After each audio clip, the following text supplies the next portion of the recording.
आई हमारे कि वह सड़के पर बिना हकीन बिना हेलमेट लगाए न जाइयो, गाड़ी पर बैठे का है ना, जो ना चोट वोट कस के लग जाए मुड़े पर।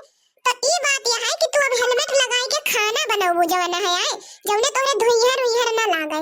हाँ माँ तू जवन है सही समझो, अगर बिना हेलमेट लगाए खाना बनाओ ना, अखियां अखियां जल्दी फ्यूज हो जाए। ये बहनी ये काहे का अखियां फ्यूज हो जाए, हमें नई बात सुनत है आज तो इनसे। हमारे सबका जवन है पूरी उम्र बीत गए, ये चूल्हे पे खाना बनवत रहन है, और हमरे बूढ़ा उढ़ा जवन है हथपैया रोटी मोटकी खात रहिनी। अगर अब रोटी बनावे पड़े ना, कचूमड़ निकल आए, कचूमड़ भतार काटो तोहार।